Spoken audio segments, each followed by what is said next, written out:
और चलिए खबरों का रुख करते हुए बड़ी खबर बलरामपुर से, जहां पर बलरामपुर में धर्मांतरण मामले में एक और एफआईआर दर्ज हुई है। पीड़ित ने धमकी देने वालों के खिलाफ शिकायत की है और आपको बता दें कि बयान वापस लेने का दबाव पीड़िता पर बनाया जा रहा है। तो छांगुर बाबा पर कार्रवाई से नाराज गुर्गों ने धमकी दी है, जिसके बाद से बलरामपुर पुलिस ने केस दर्ज कर जांच शुरू कर दी है। तो ये बड़ी जानकारी आपको दे रहे हैं। आपको बता दें कि एक और एफआईआर दर्ज हुई है। दरअसल पीड़िता पर दबाव बनाया जा रहा था बयान वापस लेने को लेकर, और छांगुर बाबा पर हुई कार्रवाई से उनके गुर्गे नाराज चल रहे, जिसको लेकर धमकी दी गई पीड़िता को और पीड़िता पर दबाव बनाया जा रहा है कि बयान वापस ले ले। हालांकि फिर से पीड़िता ने इस पूरे मामले का खुलासा करते हुए कि उस पर दबाव बना रहे हैं छांगुर के गुर्गे, और जिसको लेकर एफआईआर दर्ज कराई है। तो पुलिस फिलहाल उन आरोपियों की तलाश में जुट गई है। ये बड़ी जानकारी बलरामपुर से, जहां पर बलरामपुर में एक और एफआईआर दर्ज हुई है धर्मांतरण मामले में।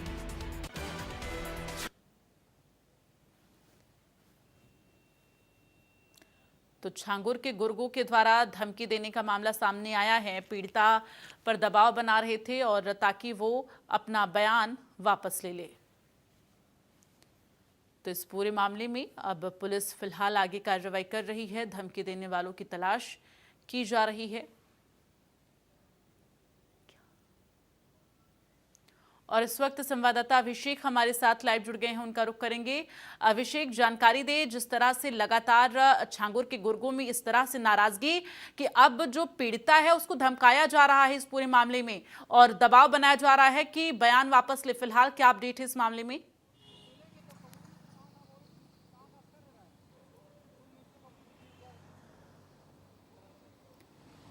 अभिषेक, आवाज मिल पा रही है आपको?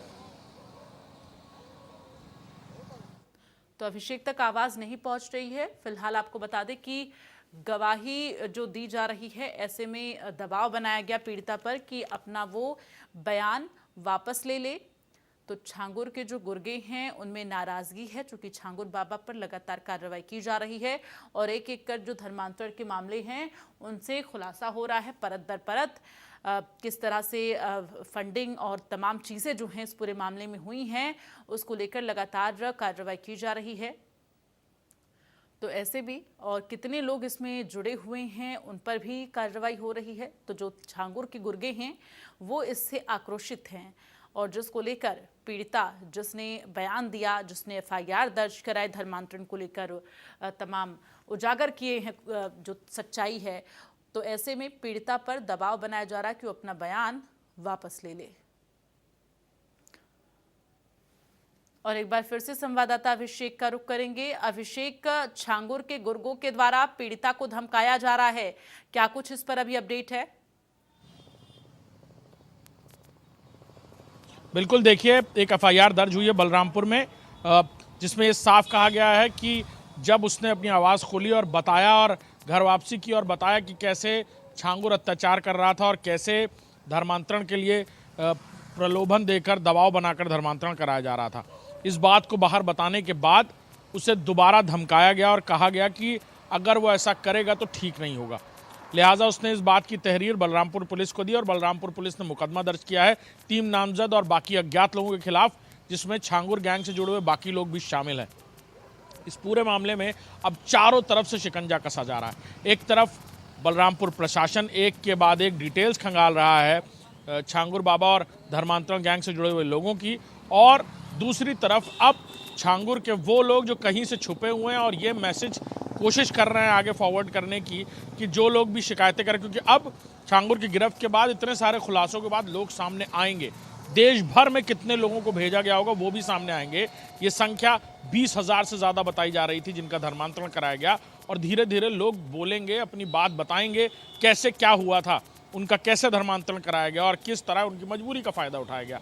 लिहाजा अब इस पूरे मामले को लेकर बलरामपुर पुलिस ने एफआईआर दर्ज की है और जल्द ही बड़ा एक्शन हो सकता है। बिल्कुल अभिषेक, जैसा कि भी आपने जानकारी दी कि बहुत से लोगों का करीब 20,000 की तादाद जो है जिनका धर्मांतरण कराया गया।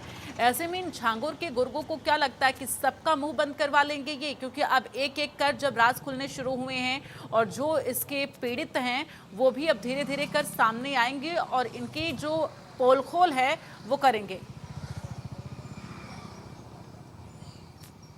हाँ बिल्कुल, इस बात में कोई दो राय नहीं। धीरे धीरे लोग सामने आ रहे हैं। लखनऊ में प्रेस कॉन्फ्रेंस हुई, कई लोग उत्तर प्रदेश के बाहर के इलाकों से भी धीरे धीरे अपनी बात बता रहे हैं, बाहर आ रहे हैं, यूपी पहुंच रहे हैं, बता रहे हैं कि उनको कहाँ भेज दिया गया।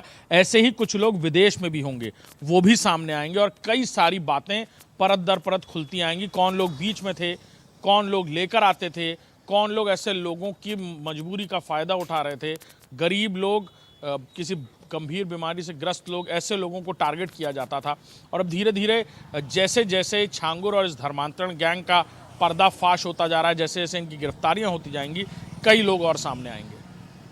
बिल्कुल, ऐसे में अगर बात की जाए तो फिलहाल अभी पीड़िता के द्वारा क्या जानकारी दी गई है, उसे जो धमकी मिली है वो मैसेज के थ्रू मिली है, कॉल के थ्रू मिली है, या फिर कोई सामने से आकर धमकी दिया है?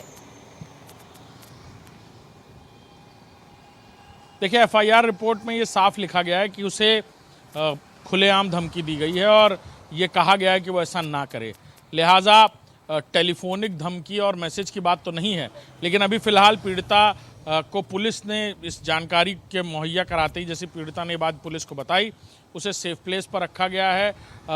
हो सकता है गिरफ्तारी भी हो जिन लोगों ने इस तरह की धमकियाँ देने की कोशिश की हैं, और कुछ बड़े एक्शन भी देखने को मिल सकते हैं बलरामपुर में। ऐसे में अभिषेक, अगर बात की जाए तो पीड़िता की सुरक्षा क्या बढ़ाई गई है पुलिस की तरफ से? चूंकि अब उसे धमकी भी दी जा रही है, दबाव बनाया जा रहा है कि वो अपना बयान वापस ले, नहीं तो उसके साथ कुछ भी हो सकता है। देखिए, अक्सर ऐसे लोग ये काम करते हैं। ऐसे लोग कोशिश करते हैं कि लोग बयानों से पलट जाएं, कोशिश करते हैं कि इस तरह की घटनाओं में लोग बयान ही ना दें, आवाज़ ही ना उठाएं और लोग छूट जाएं। लेकिन जिस तरह से पूरे देश भर में इस गैंग के बारे में पता चला, बलरामपुर से कनेक्शंस पता चले और एक के बाद एक कार्रवाई हो रही है, ये बात साफ है कि चाहे कोई कुछ भी कर ले या गैंग कितनी भी मजबूत और कितने भी अंदरूनी तौर पर ना फैली हो, एक के बाद एक देश की एजेंसीज जिस तरह कार्रवाई कर रही हैं, कई सारे लोग ना सिर्फ सामने आएंगे बल्कि कई गिरफ्तारियां भी देश भर से देखने को मिल सकती हैं। अभिषेक बने रहे हमारे साथ, आगे भी अभी आपसे और अपडेट लेंगे। चूंकि छांगुर के धर्मांतरण स्कूल का बड़ा खुलासा हो रहा है, दस्तावेज बरामद हो रहे हैं। दुबई से बुलाए जाते थे ट्रेनर, युवाओं को खास ट्रेनिंग देने के लिए दुबई से ट्रेनर जो है बुलाए जाते थे। गाँव में युवाओं को इस्लामिक मूवमेंट की फौज जो है वो बनाया जा रहा था। तो जलसों के जरिए युवाओं की सोच परख कर यहाँ पर चयन किया जा रहा था। एटीएस और एजेंसियों ने पूछताछ में साजिश को बेनकाब किया है। तो एक एक कर अब छांगुर का जो ये धर्मांतरण वाला स्कूल चल रहा था, उसको अब धीरे धीरे उसका खुलासा हो रहा है और इसमें कितने लोग शामिल हैं, कहां कहां से कनेक्शन है, इस पूरे मामले को लेकर तफ्तीश की जा रही है। तो ऐसे में कई बड़े खुलासे हो रहे हैं। दुबई से ट्रेनर बुलाए जाते थे, गांव में युवाओं को बना रहा था इस्लामिक मूवमेंट, और ऐसे में ये जलसों के जरिए युवाओं की जो परख है वो की जाती थी और फिर उनका धर्मांतरण कराया जा रहा था। संवाददाता अभिषेक का रुख करेंगे। अभिषेक, जिस तरह से जानकारी निकलकर सामने आ रही कि दुबई से ट्रेनर बुलाए जा रहे थे लोगों को खास ट्रेनिंग देने के लिए, ये ट्रेनिंग किस प्रकार से दी जा रही थी, किस प्रकार की ट्रेनिंग के लिए दुबई से ट्रेनर आ रहे थे, जानकारी दें। देखिए, ऐसा है कि सूत्रों के मुताबिक जानकारी मिल रही है कि यहाँ पर लव जिहाद को लेकर बाकायदा एक टास्क फोर्स तैयार कर रहा था बाबा। कुछ ऐसे नौजवान जो कम उम्र में ज़्यादा पैसा या आलिशान ज़िंदगी जीना चाहते हैं, विदेश जाना चाहते हैं, ऐसे लोगों को बरगला कर, ब्रेन वॉश कर अपने धर्म के अलावा किसी और धर्म में शादी करने को लेकर प्रेरित किया जा रहा था और इसके एवज में उन्हें मोटी रकम देने का वायदा किया जा रहा था। लिहाजा कई सारी ऐसी घटनाएं हुई जिसमें इस तरह की बातें निकलकर सामने आई हैं। एटीएस अब इस पूरी घटनाक्रम को तस्दीक में ले रहा है। कई सारे जो लोग हैं या इस तरह के जो धर्मांतरण गैंग से प्रेरित होकर जिन्होंने इस तरह का लव जिहाद किया है या फिर सब कुछ सोचते समझते हुए मासूम बच्चियों को फंसाया, फिर उनसे शादी की, फिर धर्म परिवर्तन कराया। ऐसे केसेस भी रिपोर्ट किए जा सकते हैं आने वाले दिनों में, जो देश के अलग अलग इलाकों में रह रहे हैं। कईयों को तो विदेश भी भेजा गया है और जिनसे जुड़ी हुई जानकारी एक के बाद एक सामने भी आ रही है। बिल्कुल, ऐसे में अभिषेक अगर बात की जाए तो जिस तरह से ट्रेनर बुलाए जा रहे थे और लोगों को खास ट्रेनिंग दिलवाई जा रही थी, जानकारी ये भी कि जलसा के जरिए लोगों को पहले परखा जाता था, यानी कि एक बड़ा टीम कह सकते हैं, इनका पूरा बड़ा गैंग है। लेकिन अब कितने लोग शामिल हैं ये तो फिलहाल अभी एग्जैक्ट आंकड़ा कुछ नहीं सामने आया है। लेकिन ये जो जाल है, ये जो मकर जाल है धर्मांतरण का, ये किस तरह से उत्तर प्रदेश में फैला था, इसको लेकर क्या जानकारी है?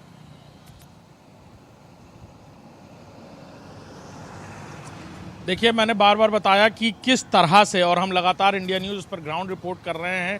हम ग्राउंड ज़ीरो पर ही मौजूद हैं और बलरामपुर के भोले भाले लोगों को कैसे चारा फेंककर उन्हें धर्मांतरण के लिए प्रेरित किया जाता था, ये वो कहानी है जो सालों साल चलती रही। यहाँ पर छोटे छोटे कार्यक्रमों में जाकर गरीब लोगों को ये कहकर और उसे नीतू नसरीन की कहानियाँ सुनाकर कि उसके धर्म परिवर्तन के साथ कैसे वो ज़मीन से आसमान तक पहुँच गई, महंगी महंगी गाड़ियों से चलने लगी, आलीशान बंगलों में रहने लगी, ये सारी बातें ये छांगुर बताता था। और जलालुद्दीन और छांगुर का मकसद बिल्कुल साफ था, यहाँ की डेमोग्राफी बदलना, इसे इस्लामिक स्टेट के तौर पर तब्दील करना, और सीधे तौर पर जैसे उसके कनेक्शंस बढ़ते जा रहे थे, ये साफ जाहिर होता है कि आने वाले दिनों में वो कुछ बड़ा करने का प्लान कर रहा था। चलिए, तमाम जानकारी के लिए बहुत बहुत धन्यवाद अभिषेक आपका।